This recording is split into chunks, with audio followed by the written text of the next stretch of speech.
All right, everybody. This is I don't know. We're landing right on the date, right? When this episode comes out, it's going to be the last day of 2025, going over into the first day of 2026. So the first thing that I'm going to say to you, Jason, is Happy New Year, man.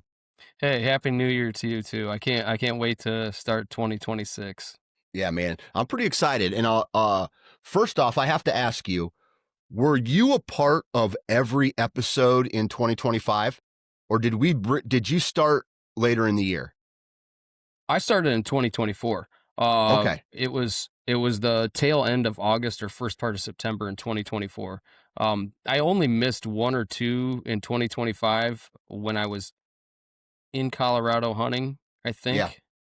Yeah. So yeah, there wasn't too many that you had to solo on or we missed in all. So Man, I'll tell you this, it's crazy. Like, that's how fast time is going. Like, the perceived time is going these days when you've been doing yeah, this now for over a year with me. And yep, like, dude, I like this dynamic. I think me and you yeah. work well together. And I hope that the Yeah. listeners of the podcast feel the same way. Yeah, I hope so too. I mean, there's a little bit of comic in it. There's a little bit of serious, and there's some parenting or parental advice. And I think there's a transition of like, we probably hit that class of people, probably a little bit harder that are, we grew up with monster bucks and, all Hmm. these big buck phase things, and now we've kind of transitioned individually with our own set of things, me, Yeah. especially like with the kids, you, especially with, I just want to put some meat in the freezer or whatever. But Yeah. I've enjoyed it just because it's honestly a time that I can sit back and just kind of say what I feel like with deer hunting. But, if we talk a little bit of not necessarily politics or anything, but sports with the kids or anything. So I hope Hmm. everybody's getting something out of it or enjoying it, at least if it's an hour just to fill, like I did for the longest time while you're sitting on a mower or whatever it may be. Hmm. Yeah, that's a fact. That's a fact. Okay. Um, so today's episode, I want to talk about some of our highlights of 2025, maybe some things that if we could do it over again, we might do a little different. I want to talk about maybe some plans for 2026 and what that looks like. But before we get into the meat and potatoes of everything, I do have to do some housekeeping. And I want to let everybody know that the How to Hunt Deer podcast is going to be expanding into YouTube. All right. So if you're listening to this and maybe you prefer to watch it on YouTube, you're also going to be able to find the How to Hunt Deer podcast on YouTube in video format. You're going to find it on like the shorts and stuff like that. It's going to continue to be on all of the regularly released places like Spotify and Apple Podcasts and Podbean and everywhere else that it's at. So if there's one thing that I would ask of all of the listeners is to go to YouTube, subscribe, make sure on Spotify or Apple Podcasts you guys are subscribed so that you get it on a weekly basis. Also, do us a huge favor, follow on social media platforms like Instagram. I believe I'm going to be building out a TikTok for the younger generation. You're not going to find me dancing at all, Jason. Yeah, right. Don't do that, dude. Dude, I don't like, dude. My youngest kid is a late adopter, so he's been doing that 6'7" thing all the Yeah. time now. And So, I want to slap him across his face. I love him, but I'm just yeah. saying, oh my God, dude. Okay. So picture yourself being in a cafeteria full of a bunch of preschoolers and that's all Yeah. you hear. I mean, it's 6'7", crazy. 6'7", 6'7". Oh my Yep. God. Like, Yep. you want to talk about, but I'll tell you this. It had to have been the same when Absolutely. I was a kid. Like, I used dude all the time. Like, dude. Hmm. And I can remember one time where we would use that word so much. My buddy Lance would use that word so much. I can remember one time my football coach stopped practice and he goes, Lisk, if you if you say dude one more time, everybody's running. He goes, dude. And the whole team had to run, touch the fence. Oh God, it was hilarious. Yeah, I was just gonna say, I mean, don't you remember, getting looked at funny by an adult, your dad or somebody like that, when Yeah. you said dude or awesome or cool, so Yeah. the biggest thing is there's social media and people could just jump on that and it just flies through the country that much faster, or flies Yeah. across the world that much faster. So Yeah. I That's a use fact. it. I use that 6'7" now just as a joke, being that funny Yeah. dad joke type deal. Yeah. So So when we're using it, then it's played out. It's played out too much. Yeah. yeah, We had absolutely. it started this summer somewhere, and we were at a baseball game, and this older kid who was like 14, my team was walking behind their dugout, and this kid, I guess, just had a really good player hit, and his team was celebrating, and he looks out into this walkway, and he's like, "Hey, guess my number." And the kids are like, "What's your number?" He goes, 6'7", and he did that 6'7" thing. The younger kids didn't know what he was talking about. And I kind of knew that it was this thing already. And I was like, yeah, you're more like a 2-3 or something like that. I just came out like, and he's like, dude, old man, what are you talking about? Like, what a dork, And so I'm glad we're at the tail end of that now. And I can't wait until the next little waste of time thing that the kids start to do. Well, they come home with something every day, There's something new every day. There was a couple of these phrases or sayings that I hear, like skibbity bebop and all these stuff. Oh, So Jesus. so I literally just make fun of it. I look at them like you're half dumb for saying what you just came out of your mouth, but then I look at them and I'm like, I'm going to use this against you at some point. So, I don't know. So there you are making fun of preschoolers. Is that what you're trying to tell us? Well, I mean, in a nutshell, yeah. I think honestly, that's why the adults have me come back. Oh yeah. Yeah. You're like a buffer between the teachers and like the quote unquote real teachers and the students. Yeah. And it's crazy too. Cause I'm just a substitute, but in 2.5 weeks there, I was offered a full-time job at 2 of the different schools, and I'm like, I'm good. Oh, dude. Yeah, like this isn't for me. But I mean, it's dude. not for me full time, Yeah. I can do this during the winter. I mean, and I like working with the kids and stuff, but there is something to be said about these teachers are so underpaid, so disrespected, dude. and disrespected. Yes. Disrespect. Now, I fucked with my teachers. Don't get me wrong. I messed with my teachers when I was a kid, but to the level at which these kids are doing it goes from teasing and joking to blatant disrespect, and the parents have lost their damn minds, thinking that their children's behavior in school is acceptable like that. Like, no, I don't know. Like, so did I tell you about what happened at one of the kids in my youngest son's grade? He's a second grader. Throwing chairs and hitting teachers. And they emptied the room. They empty the room. And then so everybody else has to go through this whole rigmarole just so one kid, dude, grab that kid by the back of his neck, throw his ass out in the hall, take him to the principal's office, set him in a room, and then you make his parents come pick him up. Absolutely. That's what needs to be done. And then that way the parents, but here's the thing. Is that really going to solve anything? Right? You pull a parent out of a job, or maybe the parent's an ultimate deadbeat and they're at home playing, this like watching TV or whatever. They have to come pick them up. And then that kid just gets his ass chewed more. Like there's no, I get why they're trying to do what they're doing, but like, dude, I hate to say this, but sometimes you need to beat a kid's ass.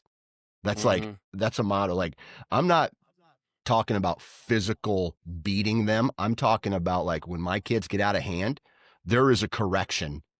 And sometimes that correction is loud and aggressive, so they get the picture.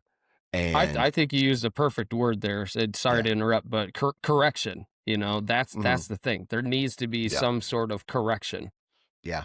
this whole please and thank yous. Hey, oh my God, little Jimmy, are you okay? Do you want to come out? You need a break, buddy? Blah, blah, blah, blah. So all we're doing is just, in my opinion, encouraging or accepting of that behavior. And but then again, like what you were saying, like I feel like I'm going to give you a label. Like Okay. the label is Uncle Teacher. And what I mean by that Yep. is you go in, you get to have fun with the kids for a day. There's zero expectations about really what you're supposed to perform. Like you're not in charge of curriculum. There's a piece of paper on a desk that says, Jason, try to accomplish this today. Whether you do or you do it, no one cares. Right. But Yep. when you take that full time, there's another set of responsibilities that has to happen. And ultimately that's just not, acceptable. Right. And so you're just like, dude, No. I'm going to be Uncle Teacher. You go in, have some fun with these kids, and then you leave. Well, it's sad because like the some of the substitutes that are there, I look at them and they show up in their UGG boots and their sweatpants and I'm like, when I was in school, teachers used to dress with a little bit more, there used to be dress pants and a dress shirt. Yeah. Some of them wore ties, and I Yep. think that level has changed too, but Oh. I don't know. I wasn't trying to make any sort of comparison. It's just, our culture in general gravitates towards the latest and greatest thing, so if it's 6'7" or dude or rad or whatever, I mean, the stuff's been around. So like earlier off air, we were talking about something that could be the demise of us too. When we talk about sending you talk about sending a kid back home to its parent who isn't correcting, as as you were alluding to, we're just demising our system right there. Yeah. Crazy times we live in, Jason. Yep. Crazy times we live in. Code Blue Sense. That's good pivot. Good pivot. Yeah. Code Blue Sense. Yeah. What do we got to say about Code Blue Sense? I'm gonna say Code Blue Sense right now. So I've got a couple deer in a couple of my scrapes right now. So the rope-a-dope system, obviously, I'm a fallback on that. But as far as a lot of their stuff, I mean, they carry your synthetics for estrus and urines. They carry the sprays, the detergents, Scent elimination products. Yep, the scent elimination products. And honestly, I'm kind of negligent right now this time of year because I haven't used a whole lot of stuff. But I can say, with this rope-a-dope system, that it is still bringing deer by. There's still a scrape out there, and they will come through. They'll hit the rope, and then they'll go on their way. I do think it's important, when you're done at the end of the season to use a laundry detergent, get all the scents and blood and smells off of your stuff and tote it up and put it away till the next year.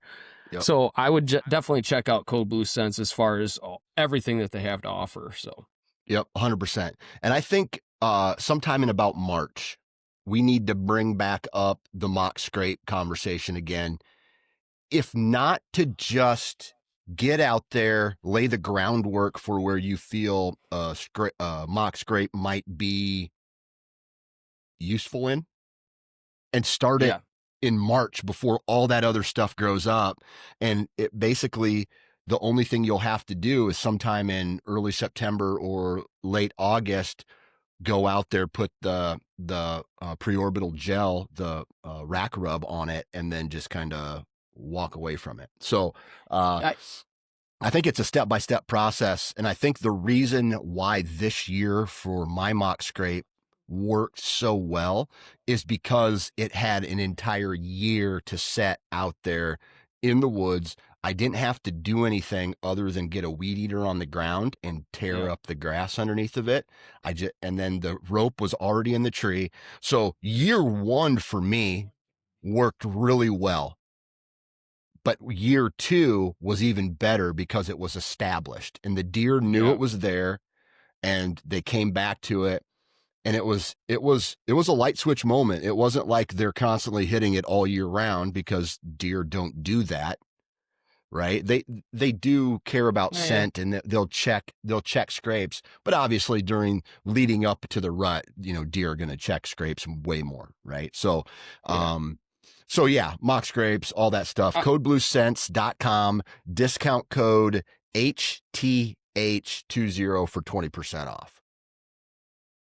And we got Muddy Deviate. Muddy So DV8. their ambush series.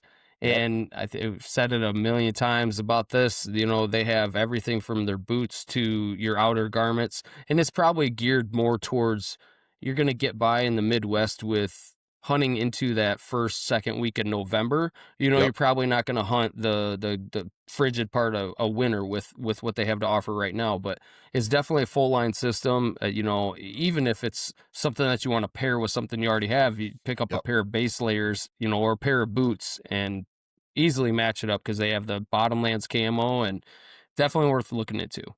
Yep, absolutely. The cool thing about that is, after speaking with one of the guys that works for Muddy, it sounds like they're going to be introducing some new garments into 2026. So stand by for more products to be released of the Muddy DV8 series. You can go to, what is it? GoMuddy.com. Go Muddy.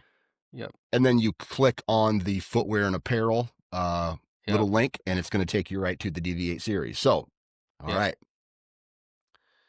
2025, 2026. Where do we start on this conversation today? You know, I was kind of thinking about it the other day, you know, because everybody always has like their goals, you know, for the upcoming season. You know, everybody has, I'm going to join Jenny Craig, or I'm going to join the gym, I'm going to do this or that. And, you know, we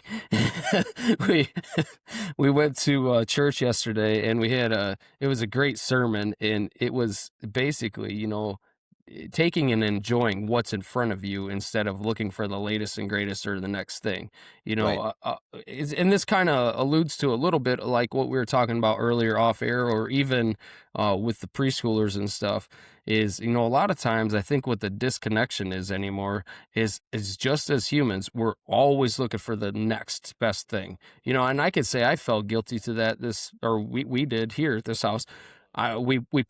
I took down some drywall, and I put up a car siding wall, and we used it as a backdrop to where we wanted to hang a TV. Because once the addition's done on the house, we want to change our living room around, and talked about potentially getting a fireplace, you know, all these things. So we went from a 50-inch TV that I had bought back in 2008, and finally upgraded to ended up buying a 65-inch TV. You know, this 65-inch TV, the picture looks good, you know, and it obviously looks better than the old one. They're also about 1/8 of the cost of what the TV in 2008 cost me. But I think it's, you know, we do that all the time where it's the latest and greatest. You know, if you go buy a new truck and I see it week in and week out, like, gosh, I like Dan's new truck. And then pretty soon you fall victim to looking up new trucks, you know? So I think what I want to walk into the new year with is kind of just appreciating more of what is here in my life and what's in front of me, instead of always thinking about what's next. What's that? Comparison is the thief of joy. Meaning, if you're always looking at somebody else and saying, I wish I had what they had, right? You can look at that as a biblical sense, and that says, don't covet what your neighbor has. Or you can say, Right. It's just like, dude, if you keep comparing yourself, dude, I know people who do that all the time, and they compare their lives to others, and they just seem like miserable people. They're just unhappy. And I agree with that 100%. You can take that at the be happy with what you have as far as your access and your hunting, whether you're on public ground, whether you have a small chunk of private available to you, or you can take this, and maybe the partners of this podcast don't want you to hear this, but it's 100% the truth. And that is, you probably don't need a new bow and new arrows and new broadheads and new camo and stuff like that. Like, you can get by with what you have. Right. And so that's probably not a popular opinion amongst the people who we're trying to get to pay for advertising on here, but it's the most honest thing me and you will ever say. Well, I mean, it's just honesty with the fact that, you know, right now we've got 5 kids right now. We got one on the way, and we're trying to instill into, especially my son. My son's probably the worst when it comes to this, about saving money. You know, it's he gets money for his birthday, which was the first part of December. He gets money for Christmas, you know, and it's like, oh, Dad, what jersey can I buy next? You know, because he collects NFL jerseys, and he wants to get one from each NFL team. And I'm like, that's great. It's a great, you know, collection. But at some point, you know, it's like, can we work on control? You know, he Yeah. literally gets 50 bucks in his hand and it's already blown a hole in his pocket, you know? Yeah. I Yeah. Yeah. This, yeah. we live that, like, we live that life too as adults. And I don't mean you and me, Mhm. but I mean like me and my wife, man. Like, Right. I don't know, like consumption. Like we probably go out to eat too much. We Yep. probably spend too much money on specific groceries. Like I know that one of the like between me and my wife, one of the biggest things that I guess I gripe about is the style in which she spends her money and how she spends it. It's her money. If she wants to go do it, and I've learned to like stop and just Yeah. whatever happens happens. But at the end of the day, it's like, dude, we're just as a family spending too much money on Yeah. certain things, right? And so I I then am looking at like what the future for my hunting is and how the you know how I make money and how like how much trips cost now. It's different. Like Yeah. gas is more expensive, groceries is Yep. more expensive, the trips out west are more expensive, all tags are increasing in prices. And yes, there's ways to do it extremely affordable. And then on top of all that, and we'll get to in 2020 when we get to 2026, I'll want to talk about that.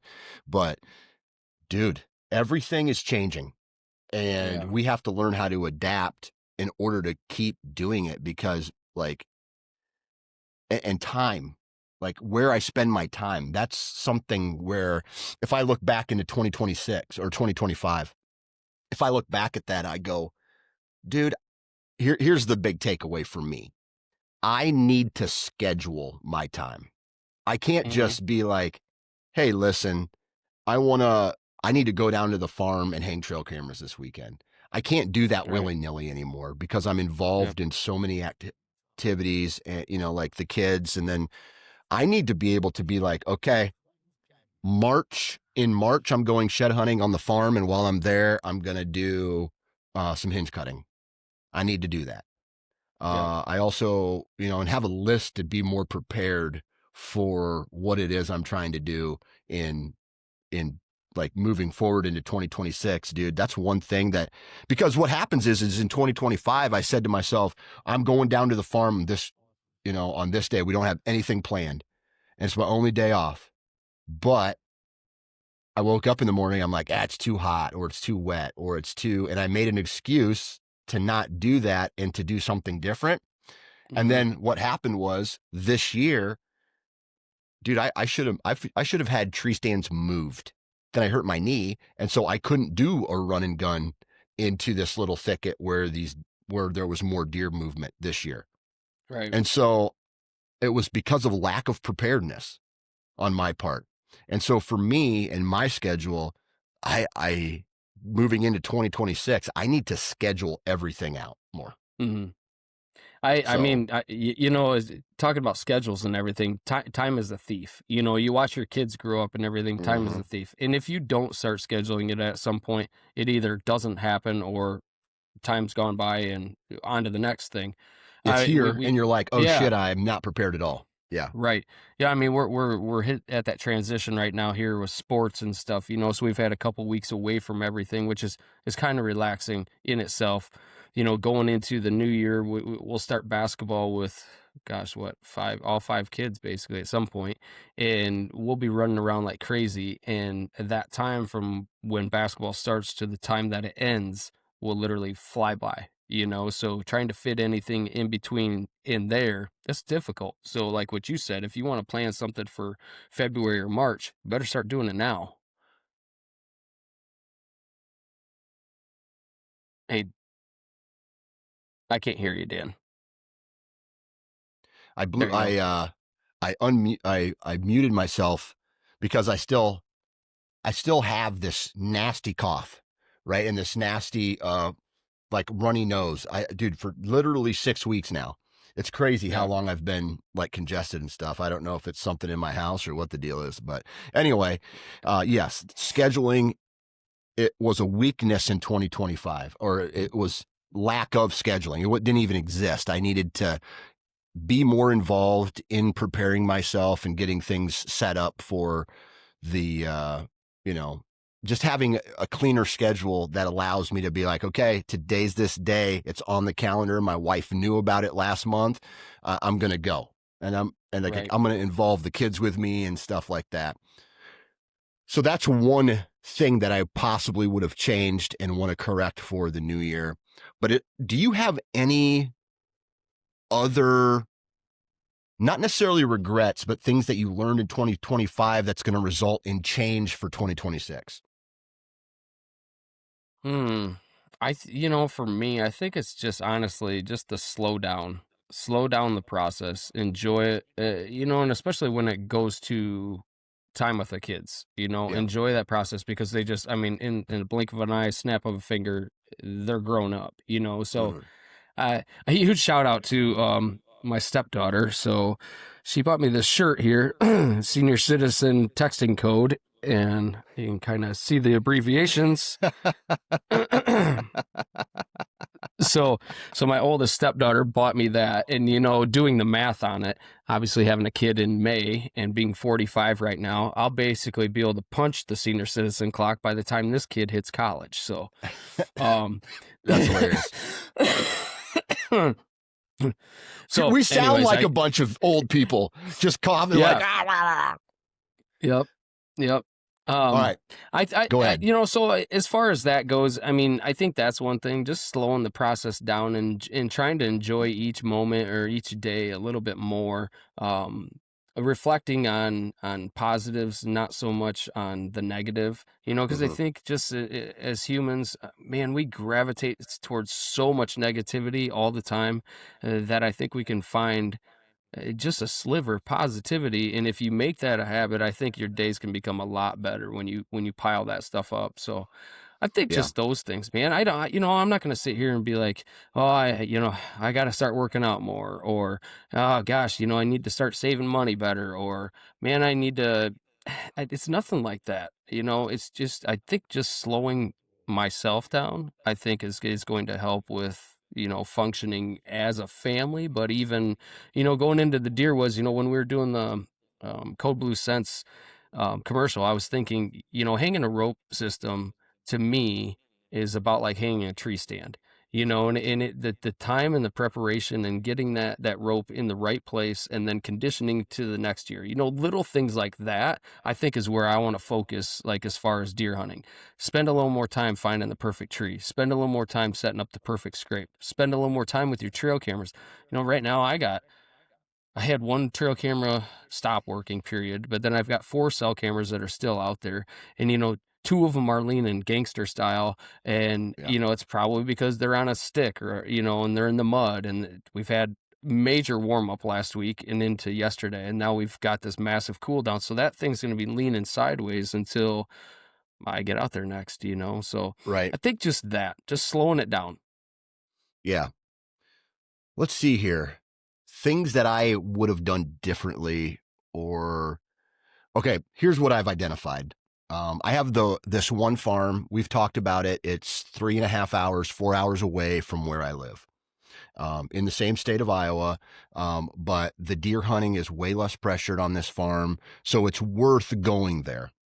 Now I'm in a catch-22 here. The last 2 years, I've done this first week of November with my dad. It's amazing. It's fun. I go there, I hang with him at this campground. The water in the campground is on. You can take a shower if you want, things like that. But the deer hunting on the farm has been slow the last 2 years during that first week in November. Do I see good deer? Yes. But the motion there, the activity on this farm still resembles the pre-rut. Like, I still don't feel like the big dogs the mature bucks are up on their feet cruising this piece of property yet. Maybe some of it had to do with corn still being in the entire rut. on this piece, and that may have impacted, was an impact somehow on that. But my gut is telling me to hold off and not even hunt this property the first 3 days or the first 5 days in November, and hold off and almost hunt the second week and third week of November on this farm, and leave the first week in November to maybe getting a doe locally, or or just chilling at home even, which Yeah. sounds crazy, and it's easier said than done, because and this is where I think a lot of people fail when they're like real hunters. Like when you're trying to schedule vacation time, everybody's like, dude, November 1st, I'm in, I want to go do it. And you see all these deer on social media. But I feel like on the farms that I hunt, the second and third week of November seem to be better than the first week of November, the pre-rut time frame. And there's this small window that I am always trying to capture on my farms. And that is when the does are ready to breed, or the bucks are ready to breed, but the does are not yet. And that window is like a 2-day window, I feel, maybe 3-day window. And that's where you catch yourself on a doe group, and that doe group comes through, and there's a doe that's almost ready to breed. Like within the next 24 hours, she will be ready. And those are the time frames that I have always been successful in the woods. Not Yeah. necessarily the peak of the rut, and not necessarily this late October time frame, but this 4th, 5th, 6th, up until maybe the 11th, depending on when you feel these doe groups come into heat. And like the first doe of a doe group comes into heat. And that's why in the past I've put so much emphasis on trying to put myself in a position where I have does within shooting range every single hunt. And if I do that, that tells me that I am in the right position. Because Right. at some point, if I'm in that position, does are going to come in. They're doing what they're supposed to do. The bucks are going to soon be following them, or in that same area, coming to scent check. And I truly do believe this, Jason. I need to make 3 adjustments on that. I call it the 4-hour farm, because it's that far away from the house, that if I can move 1, 2, 3 tree stands on that farm, if I can move 3, maybe 4, now that I'm thinking about it, I will have a tree stand for every single wind direction on that farm, and I will be able to capture deer movement to a point where I'm going to be a dangerous hunter on that farm. Okay. And I'll be able to sneak in with great access and do some really cool things with these tree stand setups. And then also have a mobile setup available on this farm, to where I'll really be able to, like, how sometimes maybe a tree falls down and it alters deer movement for maybe just even 20 yards. I'll be able to move in on something like that. And I think, along with the knee and lack of preparedness from last year, going in and changing a couple things, I'm going to have some really good encounters in 2026. That's the goal, anyway. Yeah, and I think, I mean, to that point, that's why I'm saying, like, I slow it down a little bit and take a little bit more time. This year I felt I did good on one property in particular, where I was prepared for it. I was ready for run and gun. I was ready for, here's you got time, but you can sit in a low pressure stand. But then there's a couple properties that I didn't spend a lot of time on, and the results yielded that. I mean, the biggest property I have, I hunted a couple times in October, and I didn't stick the time into my early season scouting. I didn't stick the time into my tree stands and prep work and everything on that property.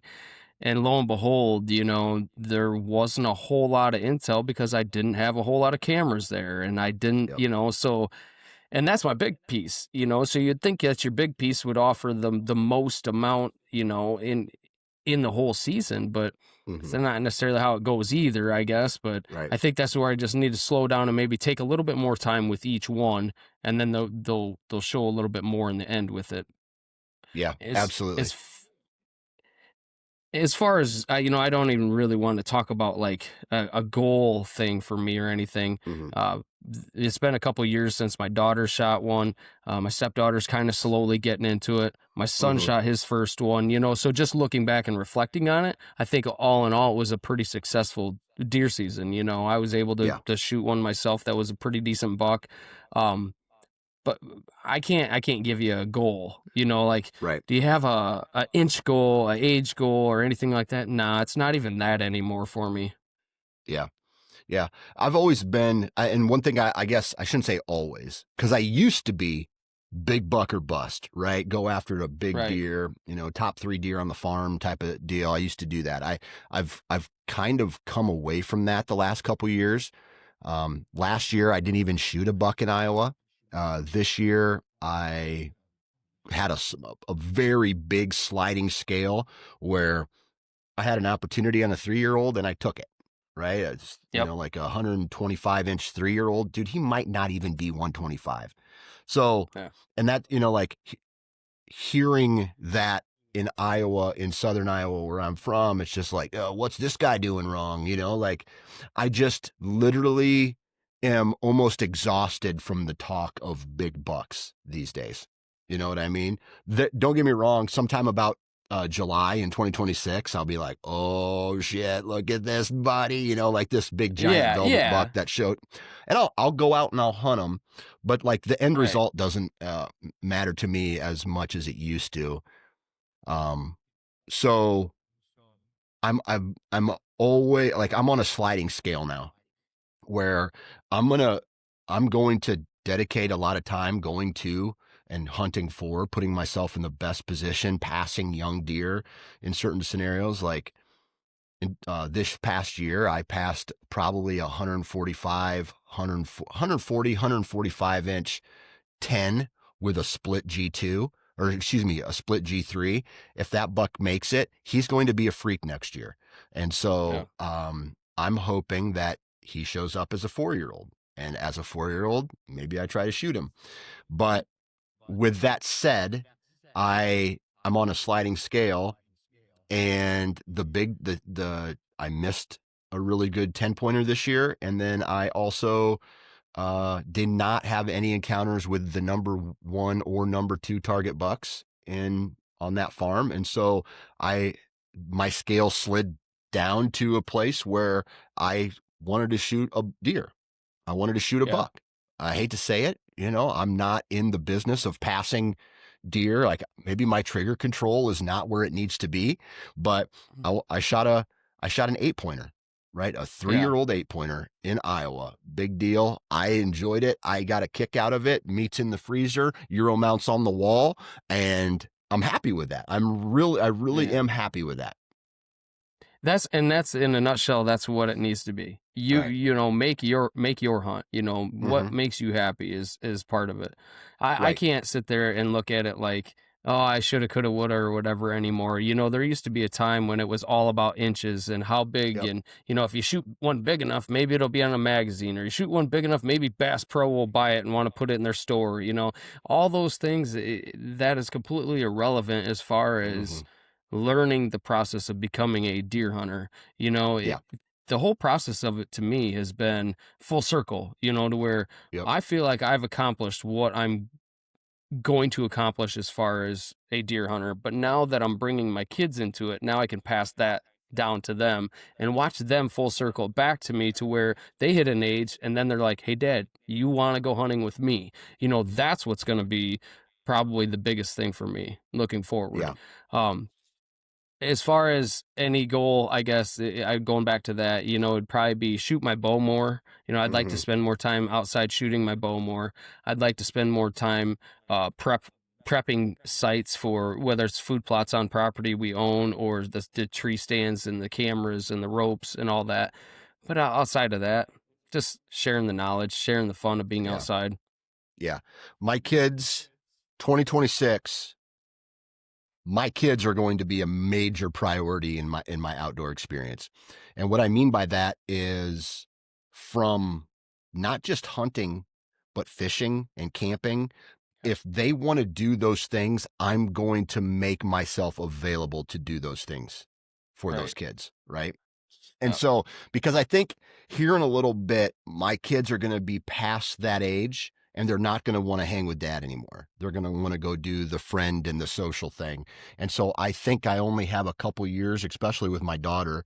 In 2 months, dude, I'm going to have a teenager, man. Mm-hmm. Like, that blows my mind that I'm going to be a father of a teenager here pretty Yeah. soon.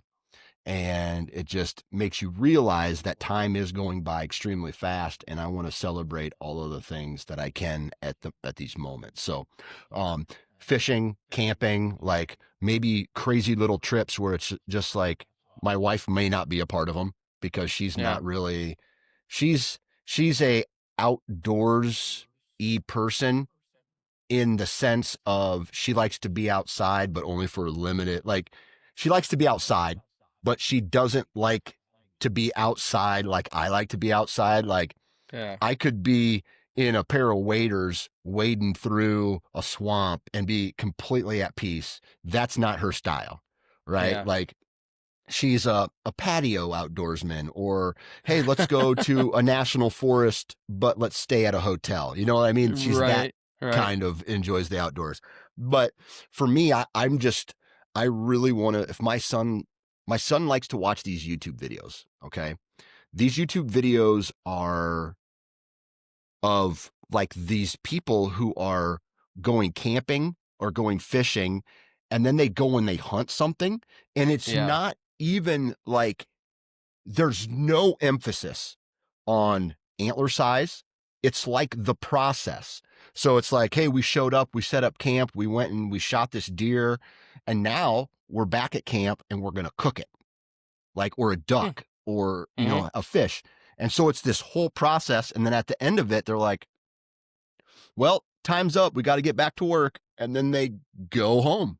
It's like a weekend warrior type of thing. And my kids are really liking that type of, content. So I kind of want to emulate that. I think that's probably one of the best things that you could show a kid is the full process of it, from the preparation of getting your gear ready, sighting in your bow, your gun, your whatever, and then everything from shooting it to gutting it to cooking it right in front of you. I think that's Yep. an amazing experience if you can do that. I'm going to go Yep. back to what you said about the camping thing and then, time just flying by. There is a small window of where like camping with your kids is probably going to happen.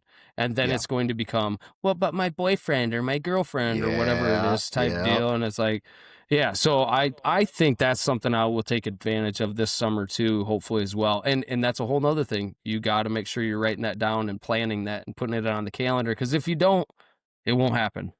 Right. That's a fact. That's a fact. S- Okay. s- What else? So I had one more question. Is that Yep. not a goal thing, but like, so what are your thoughts as far as this upcoming next year, 2026, fall hunts and everything? What do you got on the list? I have a big asterisk on the list for 2026 right now. Okay. And that is, I need a knee surgery, my friend. And Oh, these cortisone shots just are not cutting it anymore. Okay. And so I talked with my doctor and I need a knee replacement. Okay. a full knee replacement at 45. At 45, a full knee replacement at 45. Okay. So that is, I could probably get it in March and still be able to go hunting in November in Iowa. Okay. Climb a tree stand, all that stuff. I should be good Yeah. right there. Yep. Yep. The issue becomes if I wait until next year, now it'll be 2 years of me having to not do any Western hunts, because I'll be honest, dude, I struggled in South Dakota this year when I was chasing mule deer. Yeah. All Yeah. right.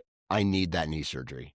And when you have a knee surgery like this, you're pretty much treading water for, like, I should be able to walk in 12 weeks, no problem, but Yep. walking and then walking in the hills or on a mountain and stuff like that. So I look at it as almost a 2-year thing where I got to get the knee surgery done immediately. Then I have this year will just be whitetails.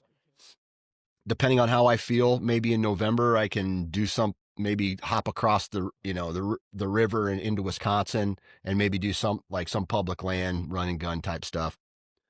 But use the rest of 2026 to heal, and then see what 2027 is, and if I feel good in 2027, or do I just tread water and then have my knee surgery in January of 2027 or late 2026 after my rut, and then basically I'm missing a big chunk of something somewhere, right? Yeah. If I have it this year, well, shit, dude, I'm going to miss wrestling season. I'm going to miss the opening of baseball season as far as from a coaching standpoint. Yeah. And so it's just a matter of biting the bullet and just pulling the trigger, and then knowing that there's no perfect time for it, basically. Dude, I've had I've had a torn quad for almost 3 years now, and I've somehow worked around it, and it's one of those things I don't want to go to the doctor for and get fixed now, because I mean it's going to be even worse. But my biggest surgery coming up is going to be the old snip. So so really, as far as that goes, I think I've lucked out. You know, I've kind of been able to stay in enough shape that I'm not hurting too bad. There's moments when I wake up and shoulders are bothering me and stuff, and knees bother me on certain days. But yeah, I don't know. That'd be a tough decision. To talk about yours. I don't know what I would do in that case. Yep. I got to figure it out, and I got to basically I have to make a decision. I just have to pull the trigger on it, or again schedule it, and then that way we're good to go, right? Or maybe even, because I feel like if I do it in March, then my kids are going to skip out on turkey hunting. Yeah. You know what I mean? Like I might be able to, if I do it in March, I'll definitely have to skip. There's going to be some things where I'm going to need to, I'll have to miss it. And I don't necessarily want to miss turkey season, because I feel like my kids really look forward to that. Right. But I feel like if I get it done in March, I don't know. We'll see. I think I will say this. So my mom just retired last spring. That was her last year of teaching, and so this fall, I think it was in November, there she got one knee replaced, and then here in January she's getting her second knee replaced. You know, so you could wait until you're retired, or and then do both of them. I think you're in at the age, we're at the age, you're young enough to where I think you can recover faster. Oh yeah. That's what my doctor said. He goes, like, for you and your age, you're going to be recovering very quickly. You're not 70 or 60 when people, but you're going to need another one when you're 70-ish years old. Right. And so, but here's the way I look at it. Dude, life is short. Go hard for as long as you possibly can. And if I need another knee surgery at 70, well, that tells me that I've used that knee the right way. You know what I mean? So, because this knee thing is restricting me in a lot of what I'm trying to do, like from my health, and I also eat horribly. But outside of that, I'm thinking like 2026 might just be an idle year, because I'm also sitting on a lot of Western preference points that I'm going to have to pull the trigger on in the next 5 years, man. Like because when I get into that 55, 60 type range, then I'm going to be a gun hunter and not a bow hunter anymore. Just being as realistic as possible here. Yep, and I can tell, just from the elk hunt that I did this past fall, just the terrain itself and being able to navigate that at 55 versus 45 here, it's going to be a little bit harder. Not to say you Yeah. can't do it, because obviously you can, but Right. if you need a knee replaced, it's probably going to be easier now to do the knee replacement and then pull the trigger in 3 or 4 years once your Right. body's adjusted to it. Right. As far as my year coming up, South Dakota. I think I'm gonna try my luck in South Dakota this year for mule deer. I've got 2 points there, so I don't think I'll have a problem getting that tag finally. So that's I what got I've some got. pins for you. If once you do it, I got some pins for you. Yep.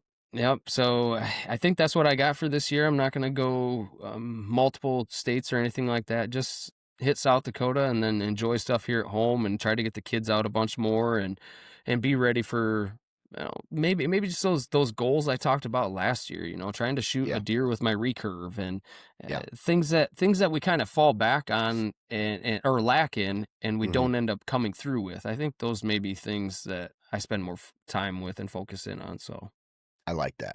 I like that. There's a lot to talk about. All there right. is. So for the listener here today, after all of this, rambling that we've done, here's what's to expect in 2026. We're going to be doing a lot of really cool things as far as some mini series. I have a feeling like, what does it mean to find a shed antler?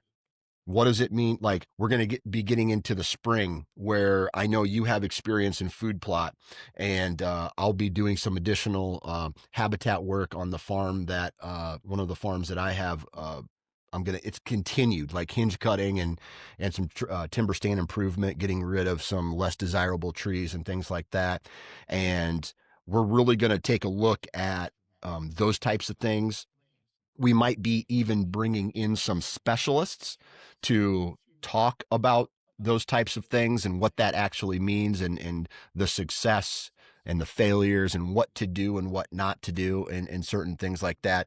But I want to make, I want the conversations that we have to kind of get back to our roots. And that Yeah. is who this podcast is designed for. It is going to be information that is going to be useful for the new hunter, but also some friendly reminders to guys who have been doing this as long as we've been doing it. Right. Right. And so we're going to cover gear. We're going to cover strategy. We're going to cover public private. We're going to cover, out of state hunts. We're going to talk about habitat and habitat improvement. We're going to talk about conservation, like everything that's necessary to be a good outdoorsman in 2026, and maybe even some of how the landscape has changed, over the last 5 years. So that's what you should expect. Some really good, thoughtful conversations are going to be coming from us, and on top of this, how we manage our time, the experiences that we have are, hunting with our kids and our family, and just basically being able to get outdoors as much as possible in 2026. And I think if we can accomplish that, that's a win. Yeah, absolutely. All right. Any final thoughts before we shut her down at the No, man, last episode? I just want to say thanks again, and thanks to everybody listening. And this has been a cool experience, and I enjoy doing this, especially Monday mornings. It's Right. nice to start my week this way, to kind of come out of the weekend. We talk a little bit about this or that, and then start the week this way. So, Happy New Year to you. I hope Christmas was good, and I look forward to 2026. Amen.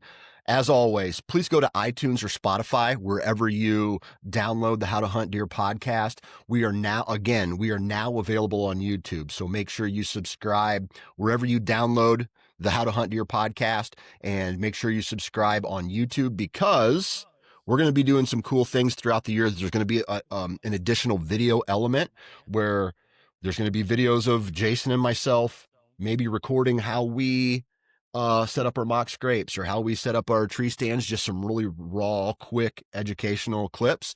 And so look forward to that. Thank you very much for making 2025 a very successful year here on the How to Hunt Deer podcast. Good vibes out, good vibes in, and we will talk to you next week.